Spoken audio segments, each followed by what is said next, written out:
everyone. Thank you for attending today's webinar. My name is Corinne Cabrera.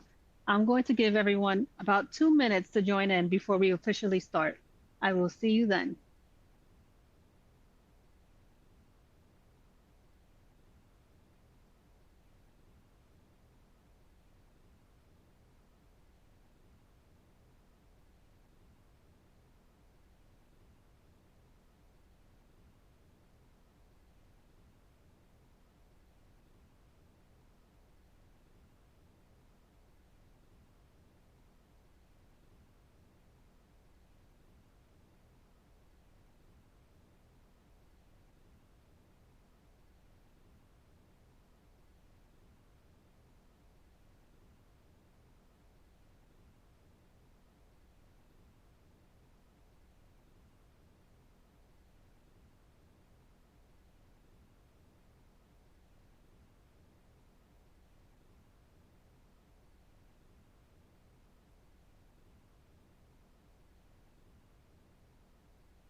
Hello, everyone, and thank you for attending today's webinar.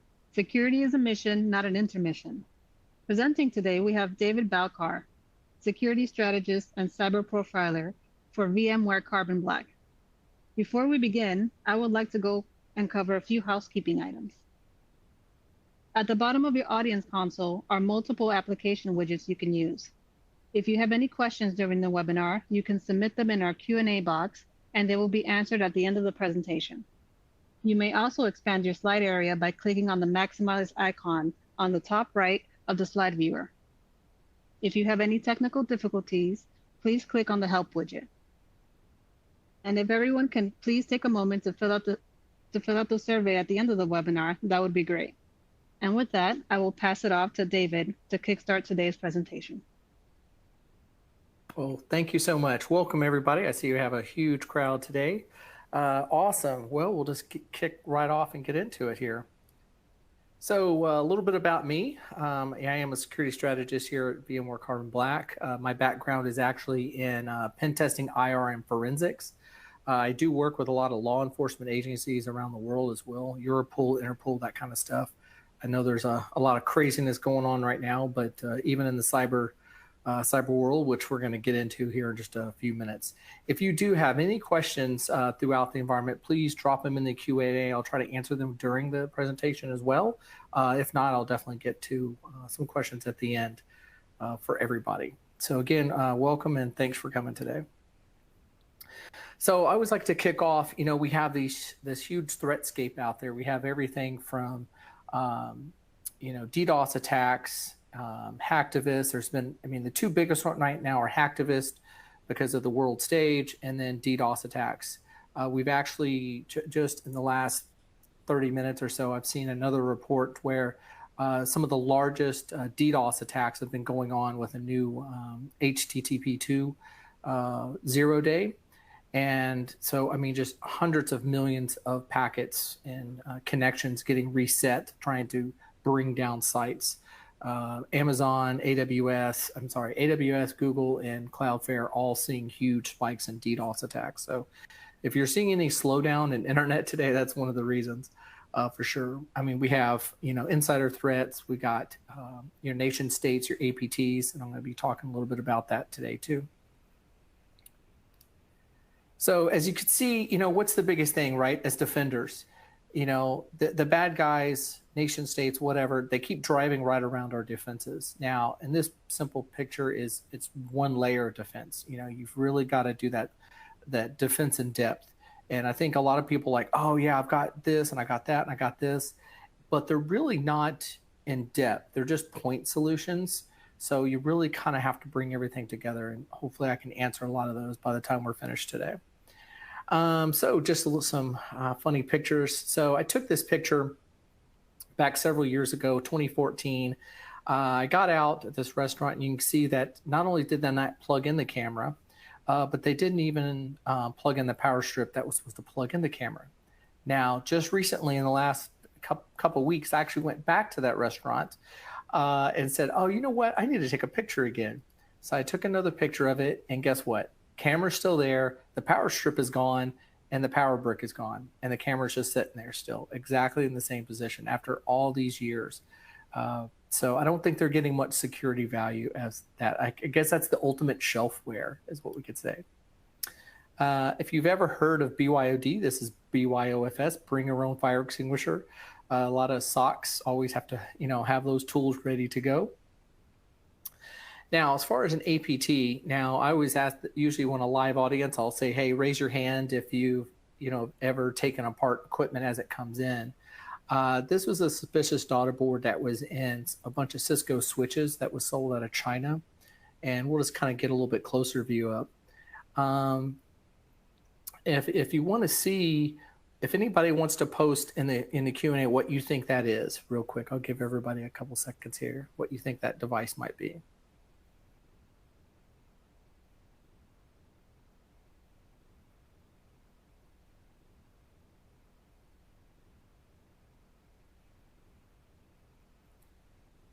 All right. Well, it is a cyber espionage tool. It actually sets up a VPN back to a country, China. Sorry, I had a little cough there. And this will relay all the packets coming in and out of that switch. Now, you can't detect this. You can't see it with software. You can put legitimate Cisco iOS on there. Nothing will detect this.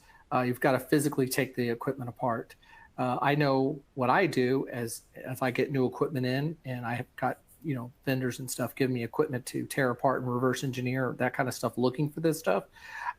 It's very, very odd. I mean, we've seen nation states been accused of, quote, intercepting the mail and putting this stuff in. So I don't know if anybody on this particular webinar has ever seen stuff like that, but I'd be curious if you have. So nation-state actors are regularly breaching public sector systems, but why? It's all about cyber espionage across the board. They want to go after that. For a long time, and this is breaking news, this is back in 2019 even, a little bit of backdate, nation-states kind of they used to go after each other, right? And now they not only attack their internal systems as far as their public is concerned, but everyone else's as well.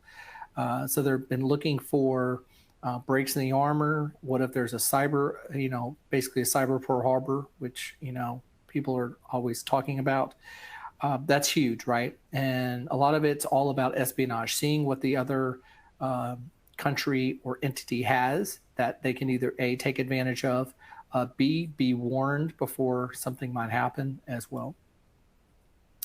I found this pretty interesting last year when this report came out, that cloud security breach surpassed on-prem for the first time, probably because a lot of people have moved their stuff into the cloud. I always have lots of warnings when people start putting their data up there is look at your SLAs, look at how that data is secured. The biggest one is logging. How do I get that information, that EDR, XDR type information out of my cloud environment? To say, hey, this is bad. Something is going on. How do I trace this back? I'm losing data. We're having some type of breach, that kind of stuff. So unfortunately, a lot of cloud providers, what do? They provide networking, storage, and CPU time. That's it. They don't do a lot of security. Some of the cloud providers have gotten better of giving you, API access where you can get that logging, where it's authentication and all this other stuff. But there's a lot to be done there. So this is, I always talk about ransomware, and I find it interesting, that, financial institutions, of course, they've seen a big increase in ransomware payments. Now, we've seen a lot of ransomware payments going around for all the news, millions of dollars and all this kind of stuff. And I'll talk about some of those as well. So this one is not good, right? This is an IT employer. He actually impersonated a ransomware gang. He was he was on the IR team that was investigating themselves getting ransomed. He actually created a new email address, set himself basically a crypto wallet, and he gave them, and he was trying to get his employers like, oh, well, hey, I can kind of get in on this. But needless to say, he was definitely caught before anything was bad. This is just in the last like 3 months that this happened. There we go. This is interesting. This is, way back in 2017, but I've seen some others that I can't show yet of these dashboards, right? That makes ransomware as a service just unbelievably easy to do. And actually, this particular cyber gang that had this particular website up for years, and they gave you basically 90% of the payments you got, they kept 10%. They had great customer support, had an easy to use portal. If you needed help with your phishing campaigns, they would take care of that for you as well. It was very well run, to say the least. Now, some of the big stuff that's happened just recently, the two big casinos, Caesars and MGM. And it was interesting, Caesars paid roughly $15 million to try to get their stuff back. MGM decided, no, we're not going to. This one was tough because it took down all their systems, and they actually, as soon as they were seeing it, started encrypting a lot of their virtual machines, actually, that they shut all their access off. And as of right now, they're saying it cost them $100 million, which is really, really crazy. Now, I will say this about ransomware. I have seen ransomware used from an APT perspective, a nation state, where they've gone in, dropped a ransomware, and then, oh, by the way, look over here while we steal everything over here. So it's definitely could be a false flag type of stuff as well. I've seen many instances of that because that's kind of what I specialize in, is the APT side. And it's kind of new. It's only in the last about a year and a half, almost 2 years, that we've seen nation states try to do that, whether it's Iran, North Korea, China, for the most part. China hasn't done too many. I've seen it more from Iran and North Korea, though, acting in those kind of the TTPs. Now, this is the bad thing with MGM, though. They actually, a $33 billion company was defeated by a 10-minute conversation on the phone with their help desk. That's what they did. They literally got on LinkedIn, grabbed the information, says, hey, we're going to impersonate this person. How can we get it credentials? And then they went from there and got in. I talk about, laying your defenses. I mean, there should be better checks and balances right here, where if someone's trying to reset a password, change credentials, get a VPN login, all this kind of stuff, hey, we need to have a double check, especially if they have higher access, for sure. Now, just posted just a few days after, this is about 8 days after the incident, they actually put a job posting up. You had to be in Las Vegas, you had to know Red Hat Linux, and they wanted someone that's going to work 10 hours a day, 7 days a week to completely rebuild the IT environment. That's crazy, because you got to remember, everything in a casino is all tied together. So if you win a jackpot, let's say on a slot machine, all those slot machines are hooked up. They all have Ethernet cables. They're all talking back to a central system, and they actually record every transaction that happens. So if you win something, they actually can replay it and see exactly what happened. Okay, you put 3/4 in, you drop $3, you use the bonus card, whatever you're doing, the player's card. They would know all that really, really fast. And they can try to verify, okay, did someone try to scam us? Did they try to do some kind of exploit on the machine to try to get around and try to give a false win? There's that kind of stuff. So yeah, it's very, very valuable that they're trying to rebuild it. Now, look what got taken down. Now, from a financial institute also, is we've heard about TransUnion. We've heard about some of these credit reporting agencies, and I could probably have a 3-hour discussion just on the bad stuff that happens with credit organizations, but we'll save that for another webinar. But, TransUnion got hit again, and this US DOD threat actor got in, and they leaked a bunch of information out there. And this was back in March, and they got almost 60,000 people's information, everything from date of birth, place, credit, loans, remaining balances, all this stuff. And it's interesting because what can you do with that? You can use that to impersonate someone, to take over their information, and depending on who is in there as well. Now, if we look about the Conte ransomware, they've been around for several years as well. Very well known, very, very well developed for sure. What makes them very interesting, they were the biggest group to really go after backups. They wanted to not only wipe out your backups, they wanted to prevent you from doing backups. So if they got in, they would instantly go after the backups. And they really went after Veeam. And they actually posted job postings looking for people, said, hey, A, are you a pen tester? And B, do you know backup software? Because they wanted people to break in, kill the backups, and then they could put their ransom out there. Now, the bad stuff with this is the source code was leaked back this last March. All the documentation, everything was leaked, the binaries, everything. So now you've got a bunch of these script kiddies, ransom gangs, that have taken their code that was really, really good and put it in their code. So now a lot of Conte ransomware sightings have been attributed to other people because they've stolen a bunch of their code. What's interesting right here is, though, from 2017 to 2022, they had over 2 billion in crypto, which is crazy. They actually found their wallet right here at 65,000 Bitcoin, worth over $2.7 billion as of February of 2022. So people say crime doesn't pay, but man, it sure did pay for them, for sure.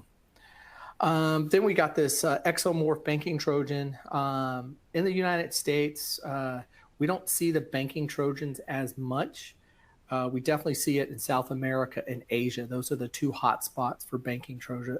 Some in Eastern Europe as well, for sure. There was a nation state, and that's why I bring this particular one up, because there was another nation state that was using a banking Trojan to get into political parties. And they did that out of Southeast Asia and parts of South America as well, a nation state. And that was, I can't really attribute it to anybody, but all the telltale signs are pointing to a North Korean operation. Now, what are we seeing out there? The biggest one is, disabling your security tools, going after your EDRs, going after your antivirus, anti-malware type tools, performing some kind of denial of service, bypass. If they can't disable it, how do we bypass it? Destruction logs is pretty big as well. And then email monitoring. So when I talk to people about, okay, we've had a breach, what do we do, Dave? And that's one of the biggest things, have secure communications. Because I've been involved in several big cases where the perpetrator was reading all their emails. It was literally, they were just sitting there watching the IR team talk back and forth, going, okay, this is what we're going to do. We're going to change this system. We're going to update this, blah, blah, blah. And it was all compromised. So always have a secondary form of communications that's separate from your corporate email, because you have to assume that it's already been breached and compromised. The next biggest thing is destructive malware. We've seen operations where they come in, not necessarily from an APT perspective, but just cyber gangs in general, that they're going to come in and they don't care about the data. They're just going to wipe it all out and then demand some type of ransom, even though you're not going to get back.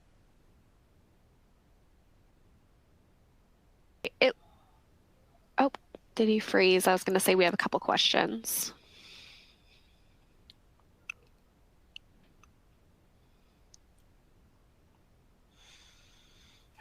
Of security controls.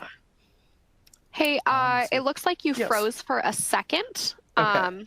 But I also have a few questions in the chat if you want to. Yeah, that's what I was trying to answer right now. Oh, perfect. All right. Let's see. I lost. Oh, there we go. So I'll just repeat it real quick. What are the most important security controls that an org can have in place to protect their data? The biggest one is have the visibility into the data. And you'll see by the time I'm finished with this presentation, it's all about visibility. Because if you can't see it, you can't do anything about it.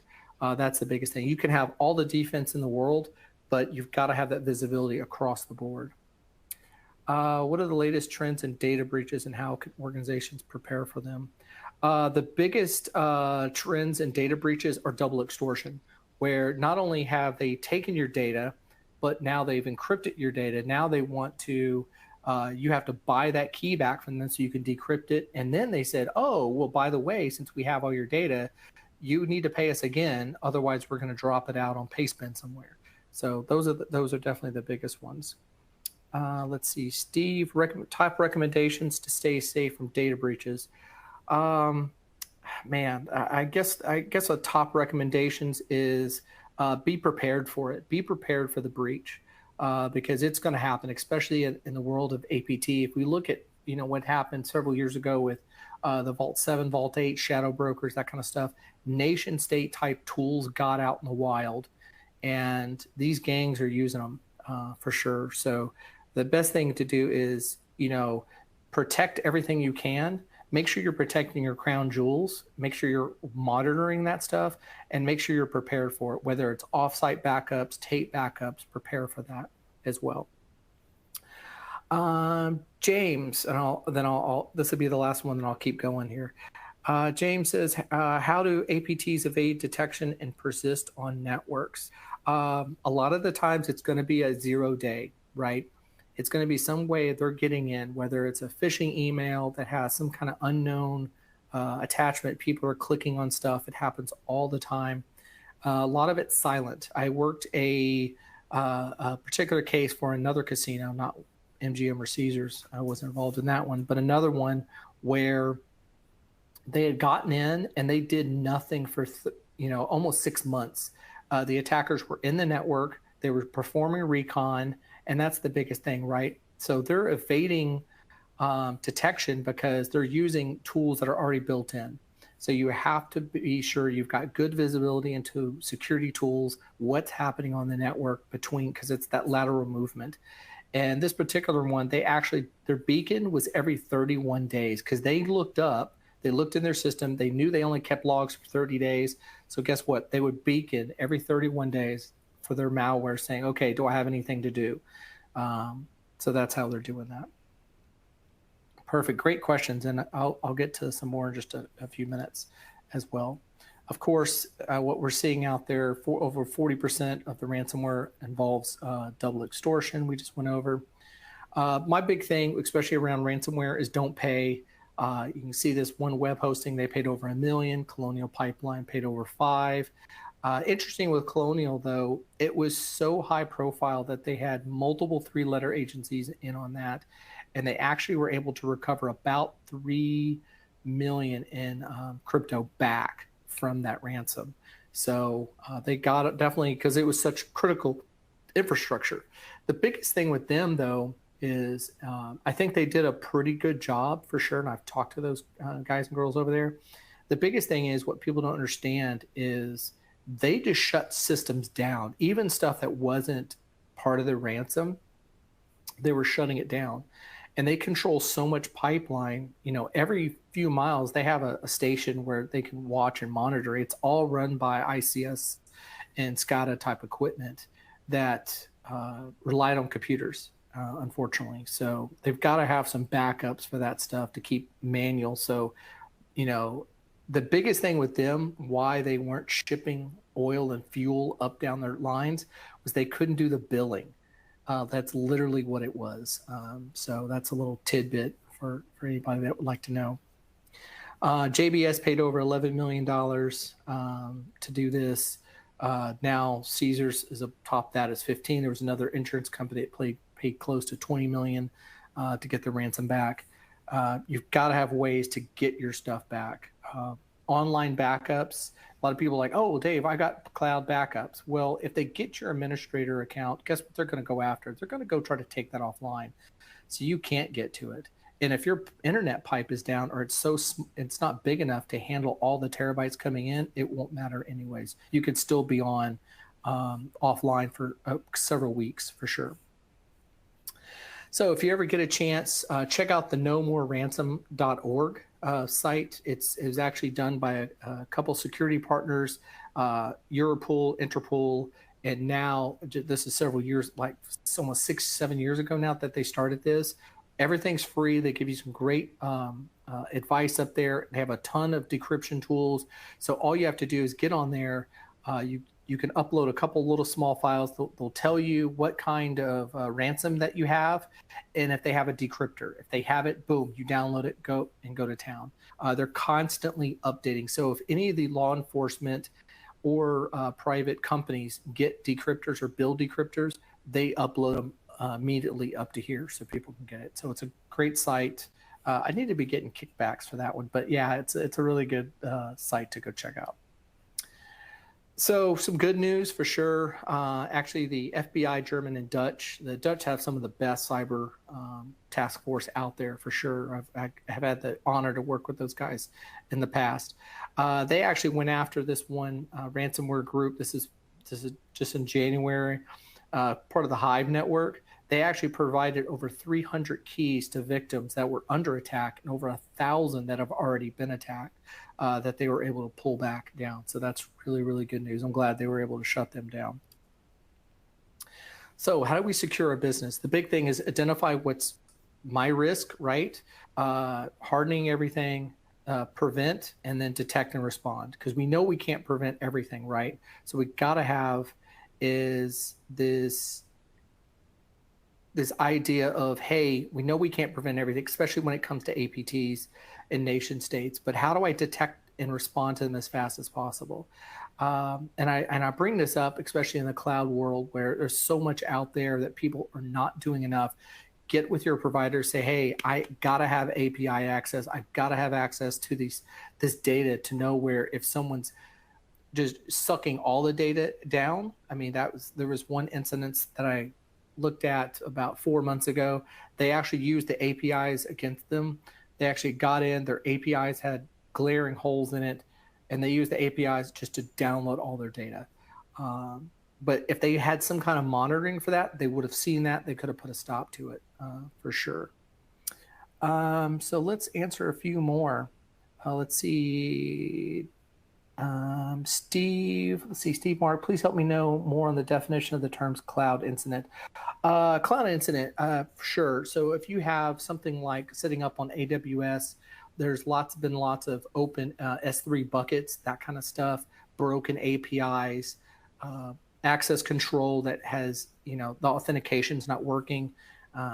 You can just Google where Microsoft had a big issue just in the last 6 months around authentication, where you could get in unauthenticated, and they lost the keys basically to a lot of Microsoft services. What are the most common attack vectors used by APTs today? That one's tough because there's several. Depends on what they're trying to get into. If we look back at like Stuxnet, that was a USB drive over to an air gap network. Now, I mean, I've got Stuxnet. I was one of the researchers that helped looked at that years ago. I still have it on a VM. I have it on a thumb drive. Interesting that what they did was the ability to infect a USB drive, and then it would take it over to the air gap network. It would run, do its thing, and it would store encrypted data back on the drive. And then that person would bring that drive back, plug it into the regular network, and it would communicate out back to the nation state or nation states that was involved in that to tell them, new operations, here's new code, go after this, do that, blah, blah, blah. So that's, very, very big, of course. Definitely phishing, spear phishing, for sure, going around where you're going to see websites. I've seen lots of hijacked websites as well-known commercial websites where you're like, oh man, what's going on here? Man in the middle, email compromise is one of the biggest ones from a nation state. I would say that's probably the biggest one as far as an attack vector today, that they're definitely using that for sure. Let's see, what else do I have? Okay, I think I've got all those questions answered. Great, keep posting the great questions. I appreciate it. So how is VMware helping? Again, I'm a technical person, so I'm not here to sell you anything, but I'll tell you what we're kind of doing. We're actually doing stuff as far as native vSphere integration, replace your legacy AV, reduce those agents, try to get you down to as few as possible. Get context centric, so increase the visibility of those VMs, of those cloud assets for sure. And unified, right? InfoSec and your IT staff's got to work together. We want to make it easy. On the VMware Carbon Black side, we have the CBC or Carbon Black Cloud. I'll show you a couple screenshots of that in a second, where you can have not only your security team use the tool, but your IT team. So they can look up vulnerabilities, pull reports, look for things, because I can tell you right now, the number one group that finds APTs especially, or just breaches in general, is the help desk. Because, hey, my machine's running slow, it's doing something goofy, I had a pop-up for a second, looks like PowerShell ran, that kind of stuff. So it's very interesting to see. So at Black Hat this year, we announced our XDR platform. It's an open ecosystem, really around identity, network intelligence, workload, and managed detection and response. We've got some pretty good numbers up there where, over 94% saw a significant improvement in security efficacy across the board, because now we can get all of this data for sure. So one of the big things that we added identity and intelligence to enterprise EDR, right?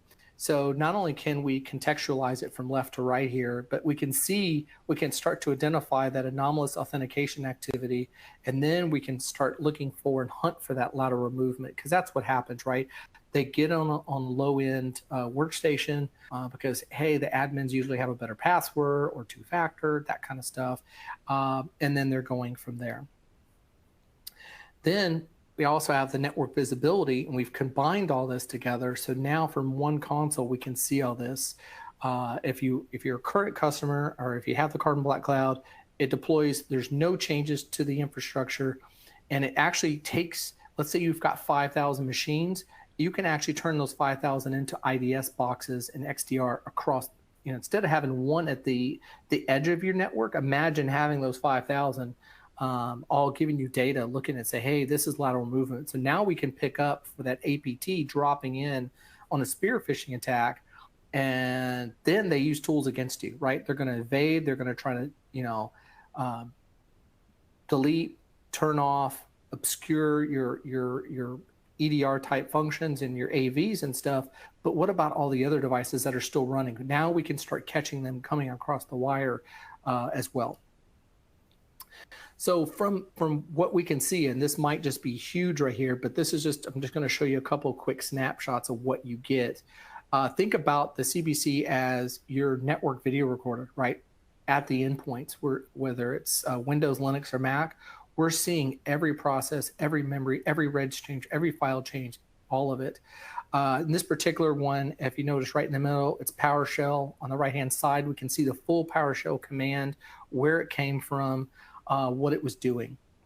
Lots of information. If I dig into it, now we look at it and say, hey, this is the recon stage, right? We can see that they brought up, netstat, IP config. They're trying to look at stuff for it. Now, what we said on the left-hand side, you'll see that's what we call a watch list. We're looking for particular things. We have a lot of built-in watch list. You can create your own, as many as you want. Our partners create them as well, which is really interesting.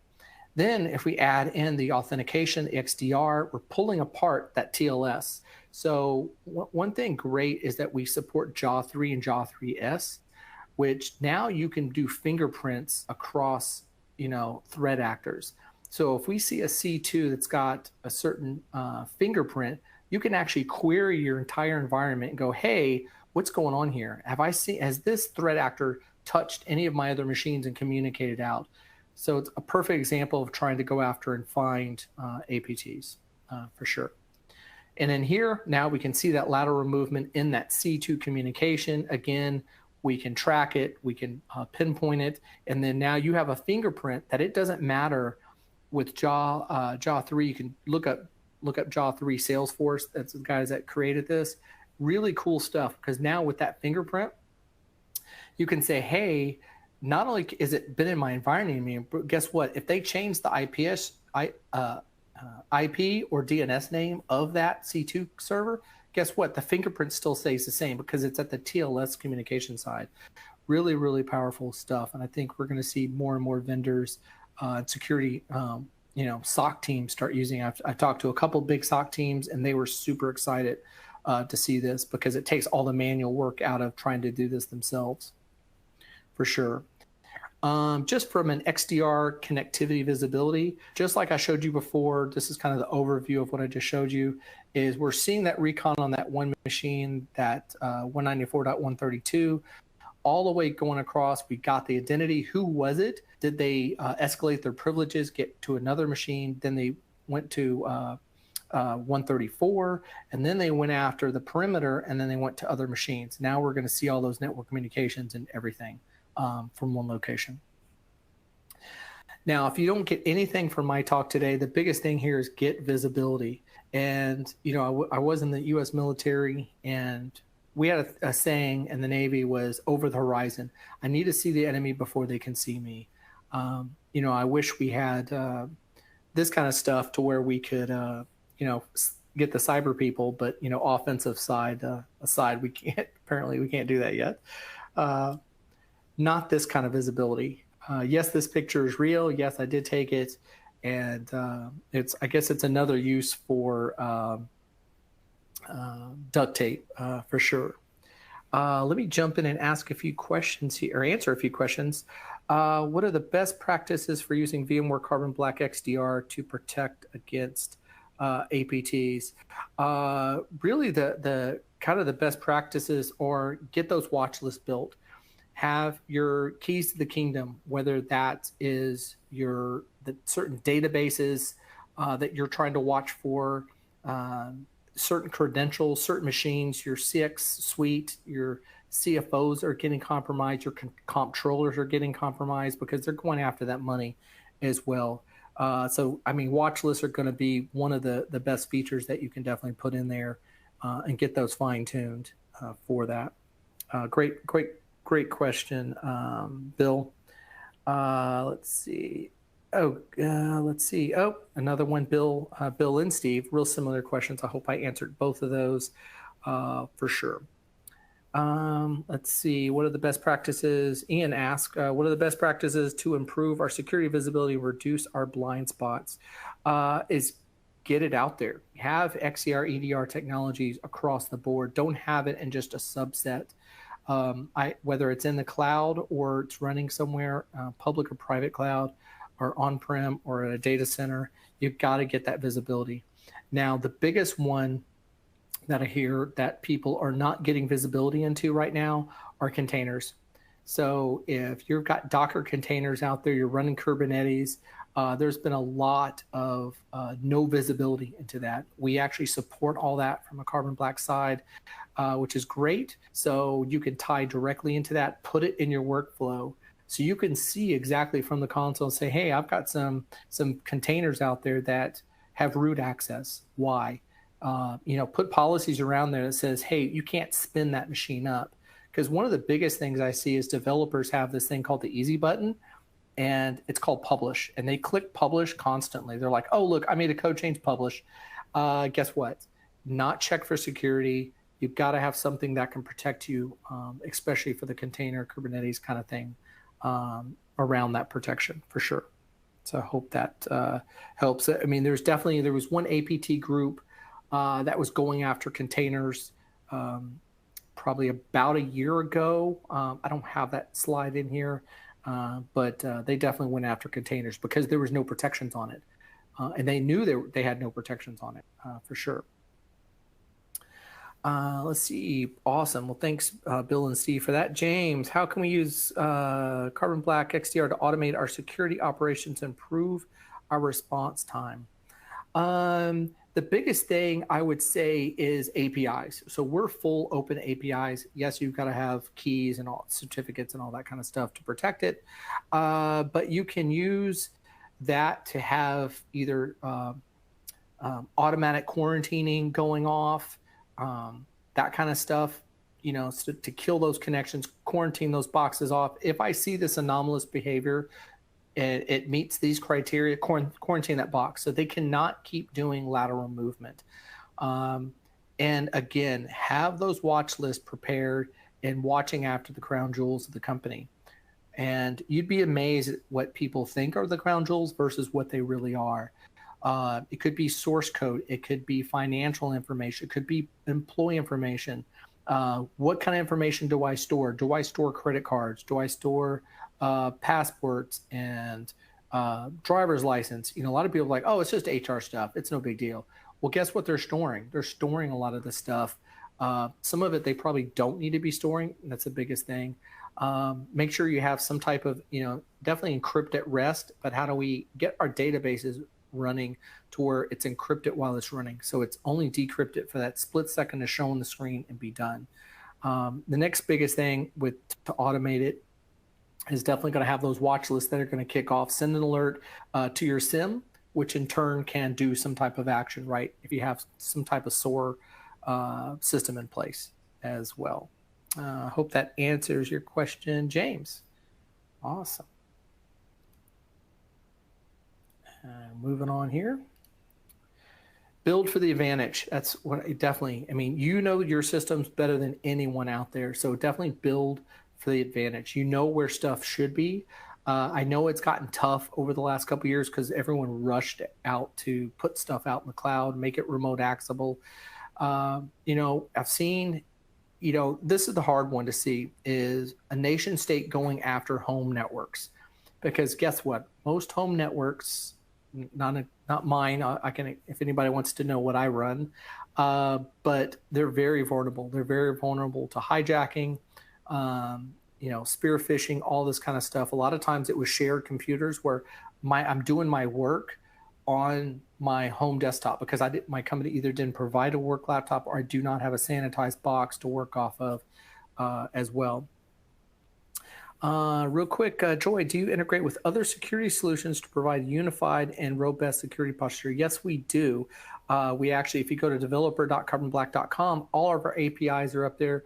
We work with all the big SIEM manufacturers. We actually have direct plugins with Splunk, QRadar, Logarithm, that kind of stuff. But I've seen companies. I've got one financial institution really that uses our APIs with their source system, like just tremendously. They don't even go into our console very much because they've automated so much. It's really, really neat to see how they do it. They build a lot of their watch list looking for basically their crown jewels, who's touching them, when they're touching them, how much they're touching them, and looking for that anomalous behavior because it's hard for even nation state to replicate what you do on a day-to-day basis for sure. So yeah, that's the biggest one, how we integrate. We've always been open APIs. We have great documentation out there that anybody can use. Thanks, Joy. So what are we missing? Of course, insufficient data protection and strategies and solutions. Way too many devices with access to sensitive data. We've got our phones, we've got tablets, we've got laptops, all this kind of stuff. More employees, contractors, and partners accessing than ever before. A huge complexity of technology and this increasing use of cloud apps and infrastructure. And again, I can't stress that enough, is get that visibility. A lot of those SLAs either don't give you the visibility or they make it extremely difficult, or they don't even have the data. They don't, you're just like, oh, your app is here. Okay, well, we don't need to tell you, we don't want you looking at the logs because it's a shared system with somebody else. So that kind of makes, that would be as a CISO, that would be one of my first things I would do is like, show me everything that I have. I want to look at all my contracts. This would be a good exercise. Go ask your cloud provider, can I pen test my own stuff? And 99.9% of them will say, no, you can't pen test it because that's your DNS name is to an IP address that we share on a load balancer that's shared with 100 more companies. So you can't pen test it. And you're like, hold on a second, but it's my stuff, my data. I'm working with a doctor right now, which is unfortunate that he switched to a new system and his old system was in the cloud and they're holding his data hijacked from all his patients. And it's kind of gotten, he's actually had to get lawyers involved now to try to force them and have a judge force them to give him his data back because the new company he went with could not import the data because the other company wouldn't let him. They wouldn't let him have the data. So you have to think about that as well. Awesome. So I'll leave you here with Dave's top 10 always treat your network as hostile, always assume breach, especially when we're talking, nation type stuff. Nobody's immune to malware. Have that post-breach strategy ready. Really have all the players have that secure communication ready to go as well, and test it.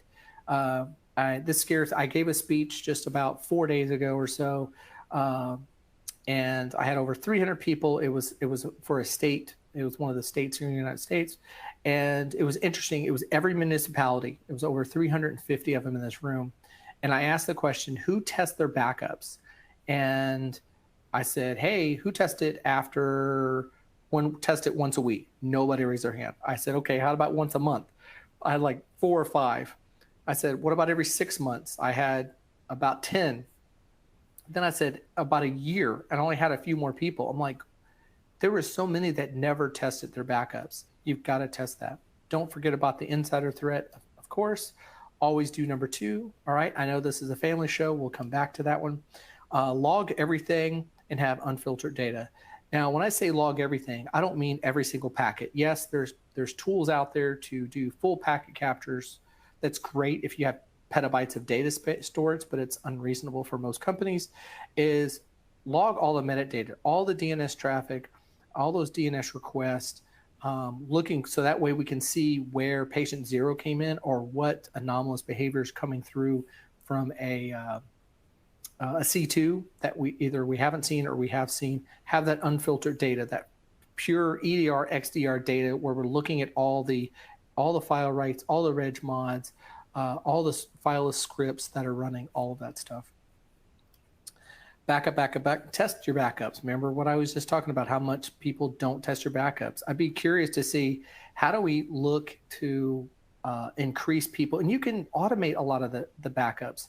My biggest thing with backups is, and I did a whole series on Spotify podcast last month about having tape as your backup, because ransomware people can't get to it. Nation states can't get to that tape. Only you can. Train your security staff. Go into stuff like, Black Hat, DEF CON, that kind of stuff. Get good training. Security awareness from everyone, and not the click. Hey, I'm security aware for this month. Number 2. Oh, here's number 2. Patch, and refer back to number 7. And I'll pause for effect. Yes, that's a programming joke. It's an infinite loop. Always keep doing all these great security patches, for sure. And before I get to number 1 is Peter asks, hello, David, how to use behavior analytics to detect and respond to APT attacks. So yeah, a lot of people are asking, it's like, oh, what is Carbon Black? How do you work? What's the secret sauce? And we use behavior analytics, machine learning behind the scenes. We're looking at anomalous behavior. Now, if someone has, let's say Outlook or whatever email they're using, and an email comes in and they click on it, and that email opens up some other process, let's say Word, and then Word opens up PowerShell. Each individual piece of that doesn't look bad, but put it together and it looks bad. So that's a bad behavior. So we're actually looking at those behaviors. APTs and nation states are doing the exact same thing. If I'm dropping you a phishing email, they're going to try to convince you to click on something so they can drop a PowerShell. It's usually base64 encoded. They try to make it to try to obfuscate it, but it will still run in memory. A lot of it's file scripting or scriptless fileless malware, we'll call it. So a lot of APTs are doing that as well to get into their targets. And one of the biggest things is, how do we get EDR technology onto these? How do we get XDR technology? We're actually going to make some announcements about that as well for your Chrome and Chrome devices. So be on the lookout for that. That's key, because I got one customer, it's a bank. They don't allow any of their data to be on any external device unless they own it. So it's very, very tricky. So I hope that helps. But in a nutshell, that's the behavior. We're looking at behaviors across the board.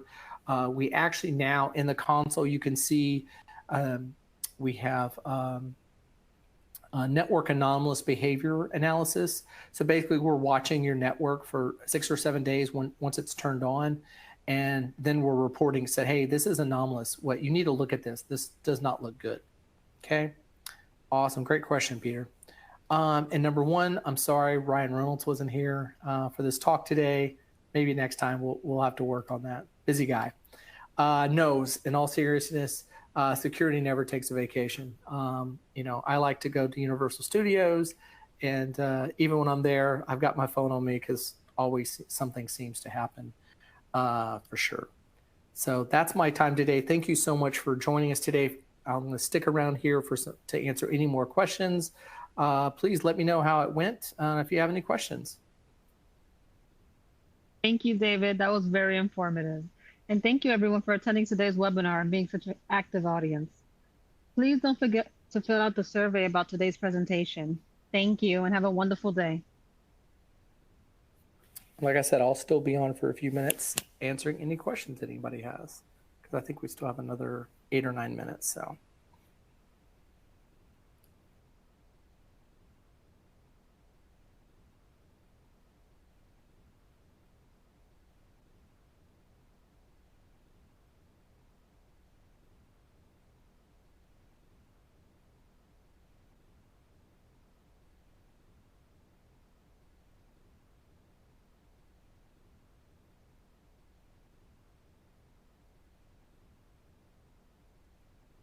Doesn't look like we're getting any more questions popping in the chat. So thanks everyone for joining, and have a wonderful day.